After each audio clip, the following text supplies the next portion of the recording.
An old man stands before 500 Athenian citizens who will decide if he lives or dies. He's been accused of corrupting the youth and disrespecting the gods. The prosecutors want him dead. His friends are begging him to give a conventional defense, to apologize, to show some humility. But instead, he tells the jury that he's doing them a favor by questioning their beliefs. He suggests that rather than punishing him, Athens should reward him with free meals for life, like they do for Olympic champions. The jury is furious. They vote to execute him. This is the trial of Socrates in 399 BCE, and it's one of the most catastrophic failures of justice in human history. But here's what nobody tells you. Socrates could have saved himself easily. He chose not to. Why would the wisest man in Athens deliberately engineer his own execution? And what does this trial reveal about what happens when a society decides that asking questions is more dangerous than executing an innocent man? Let's start with understanding who Socrates was and why Athens wanted him dead. Socrates wasn't a conventional philosopher. He didn't write books, start a school, or charge fees for teaching. He just walked around Athens asking people questions. Sounds harmless, right? But the questions Socrates asked were designed to expose contradictions in people's beliefs. He'd approach someone who claimed to know about justice, virtue, or courage, and through a series of simple questions, he'd demonstrate that the person didn't actually understand what they claimed to know. This method, now called the Socratic method, made Socrates beloved by young Athenians who enjoyed watching him intellectually dismantle pompous authority figures. It also made him deeply hated by those authority figures. Athens in 399 BCE was a traumatized city. They'd just lost the Peloponnesian War to Sparta after 27 years of brutal conflict. The defeat was humiliating and devastating. Athens had been the greatest power in Greece, and now they were beaten, occupied, and impoverished. Worse, Athens had briefly fallen under the control of the 30 tyrants, a brutal oligarchy imposed by Sparta that murdered thousands of Athenians. Democracy had only recently been restored, and the city was paranoid, angry, and looking for scapegoats. Into this volatile situation walked Socrates, who'd spent decades questioning everything Athenians believed about their gods, their values, and their politics. The formal charges against Socrates were that he didn't believe in the city's goods, that he introduced new supernatural beings, and that he corrupted the youth of Athens. These charges were vague enough to be dangerous because they could mean almost anything. What does it mean to not believe in the gods? Athens didn't have a concept of religious orthodoxy like later Christianity would develop. There was no sacred text defining correct belief. Spiritual practice was about public rituals and festivals, not private faith. Socrates participated in public religion. He performed sacrifices. He claimed to be guided by a divine sign or inner voice. So what exactly was the religious charge about? The corruption of youth charge was equally vague, but more politically charged. Several of Socrates' associates had been involved with the 30 tyrants. Most notably, Critias, one of the most notorious tyrants, had been a follower of Socrates. So was Alcibiades, a brilliant but treasonous general who'd betrayed Athens multiple times. The prosecutors suggested that Socrates' teaching had created these traitors, that his constant questioning of traditional values had produced men who felt justified in betraying democratic Athens. This was guilt by association, but in post-war Athens, that was enough. The trial itself was a disaster from the beginning, and Socrates seemed determined to make it worse. Athenian trials weren't like modern trials. There was no judge, no lawyers, no rules of evidence as we'd understand them. The accused and the accusers each gave speeches to a jury of 501 citizens randomly selected. The jury then voted guilty or not guilty. If guilty, they voted on the proposed punishment. The whole process took a single day. Socrates' accusers were Meletus, a poet, Anytus, a politician, and Lyco, an orator. They gave speeches portraying Socrates as a dangerous subversive who undermined Athenian society through his teachings. Socrates' defense, recorded by Plato in the Apology, is one of the most famous speeches in Western philosophy, but it's also one of the worst legal defenses ever given. Instead of apologizing or showing remorse, Socrates doubles down. He explains that he has been going around Athens questioning people because the oracle at Delphi said no one was wiser than Socrates. Socrates took this to mean that true wisdom is knowing that you know nothing. So he's been questioning supposedly wise people to prove they don't actually know what they claim to know. He's doing Athens a favor, he says. He's like a gadfly stinging a lazy horse to keep it awake. Then Socrates makes it worse. He says that if he's guilty of anything, Athens should reward him, not punish him. He suggests he should be given free meals at the Prytaneum, an honor reserved for Olympic victors and great benefactors of the city. The jury is not amused. This isn't humility. This isn't contrition. This is Socrates telling a jury of 500 Athenians that they should be grateful he's been annoying them for decades. You can almost hear the collective fury rising in the room. The jury votes. The margin is surprisingly close. Only about 280 votes for guilty versus 221 for acquittal. This suggests that if Socrates had given a conventional defense, shown some humility, he probably would have been acquitted. But now comes the penalty phase. The accusers propose death. Socrates, as was customary, proposes an alternative punishment. This is his chance to save himself. He could propose exile. He could propose a fine. The jury would probably accept a reasonable alternative to death. Instead, Socrates initially proposes that the reward of free meals again. His friends finally convince him to propose a fine, but it's a token amount that makes clear he doesn't take this seriously. The jury votes again on the penalty. This time, the margin for death is larger. About 80 jurors who voted not guilty in the first vote now vote for death in the penalty phase. Why? Because Socrates showed such contempt for the proceedings that even some who thought he was innocent decided he needed to be punished for his arrogance. This is the collapse of the trial. A man who could have easily saved himself chose instead to provoke his own execution. But why? Why would Socrates do this? The conventional answer is that he was standing on principle, that he refused to compromise his philosophical mission even to save his life. This is partly true, but it's more complex. Socrates believed that the unexamined life isn't worth living. He believed his philosophical questioning was not just valuable, but essential. To apologize for it, to promise to stop, would be to betray everything he stood for. He'd rather die than stop being who he was.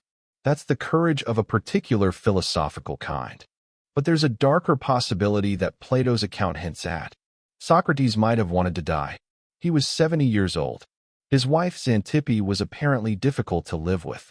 Athens, the city he loved, had become something he barely recognized. The democracy he'd criticized had returned, but it was paranoid and vindictive. Many of his friends had died in the war or been killed by the tyrants.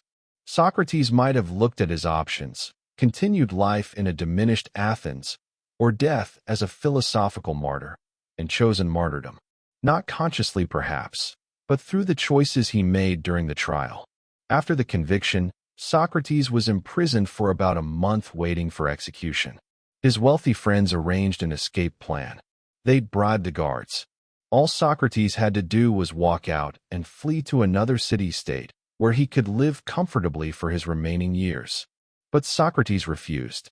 He argued that escaping would be wrong because it would violate Athenian law. Even though the law had been unjustly applied to him, the law itself was legitimate, and he'd implicitly agreed to follow it by choosing to live in Athens for 70 years. To escape would be to act unjustly, and Socrates believed it's better to suffer injustice than to commit it. This argument, presented in Plato's dialogue Crito, is philosophically sophisticated but practically insane.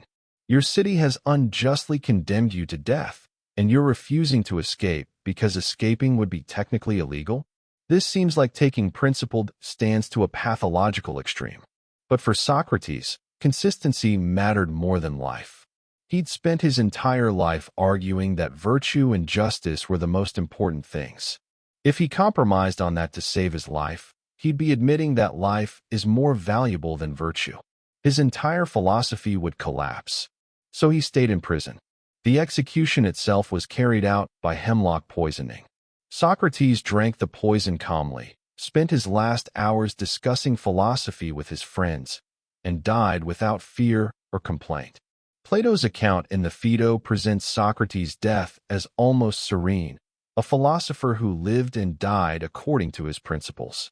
It's a beautiful narrative, but we should remember it was written by Socrates' devoted student, who had every reason to present his teacher's death in the most favorable light possible. The reality might have been messier, sadder, more human.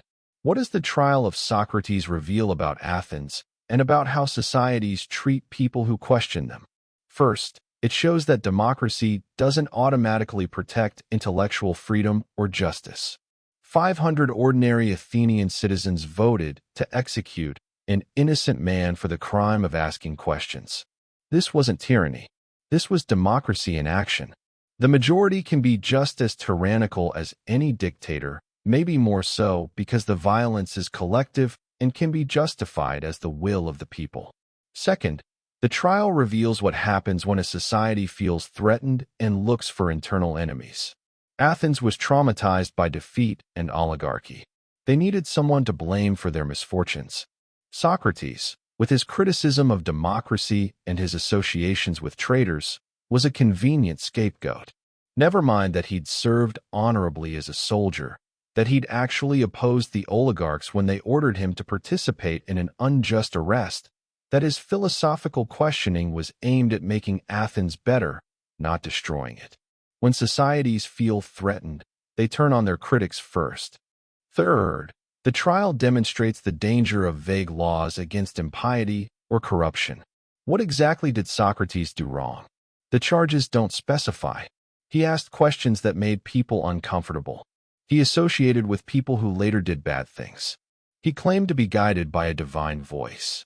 None of these is clearly a criminal act, but the vagueness of the charges meant the jury could project whatever they feared or hated onto Socrates and find him guilty.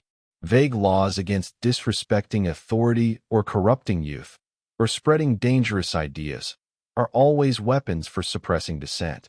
Fourth, Socrates' trial reveals the tension between individual conscience and social conformity. Socrates believed he had a divine mission to question and examine. Athens believed social harmony and respect for traditional values mattered more than one man's philosophical mission. This is the eternal conflict between the individual who seeks truth and the society that demands conformity. Most societies choose conformity. Most individuals ultimately bend to social pressure. Socrates didn't, and it cost him his life. But here's the profound irony. By executing Socrates, Athens made him immortal. If they'd ignored him or exiled him, he'd be a footnote in history. Instead, his unjust execution transformed him into a martyr for philosophy and free thought. His death became more influential than his life. Every subsequent philosopher who's faced persecution for their ideas has invoked Socrates as a predecessor. Every unjust trial echoes his trial. Athens tried to silence one annoying old man, and instead created a symbol that has inspired truth seekers for 2,400 years. The collapse of Socrates' trial isn't just about what happened to one man in ancient Athens. It's about the recurring pattern of how societies respond to people who ask uncomfortable questions. It's about the conflict between truth and power, between examination and tradition, between the individual conscience and social pressure. This pattern repeats throughout history. Galileo was forced to recant his scientific findings. Dissidents imprisoned for questioning authoritarian regimes. Whistleblowers prosecuted for revealing uncomfortable truths. The specifics change, but the underlying dynamic remains the same. Those who question powerful orthodoxies risk punishment. So here's my question for you. Can you think of a modern example where someone faced serious consequences for asking questions or challenging accepted beliefs? Not necessarily execution, but cancellation, firing, imprisonment, or social ostracism. How do we as a society decide which questions are legitimate and which are dangerous? Drop a comment and let's discuss. What we learn from Socrates' trial is that the path of truth is genuinely dangerous. It's comfortable to believe that truth always wins, that the arc of history bends toward justice, and that martyrs are always vindicated. But that's not true. Socrates died. Athens didn't learn from executing him and went on to decline as a power. Many people throughout history have been persecuted for asking questions and have been forgotten, not vindicated. Truth doesn't automatically triumph. It requires people brave enough to speak it and defend it even when doing so is costly. Socrates showed us that courage looks like standing before 500 hostile people and refusing to compromise your integrity even though you know they're about to kill you for it. That's the standard he set. Few of us could meet it. But knowing it exists, knowing that one man did it, maybe that's enough to inspire us to be a little braver in our own much smaller ways. Maybe when we face pressure to stay silent, to go along, to not ask uncomfortable questions, we remember the old man who chose death over dishonesty. And maybe we find the courage to ask the question anyway.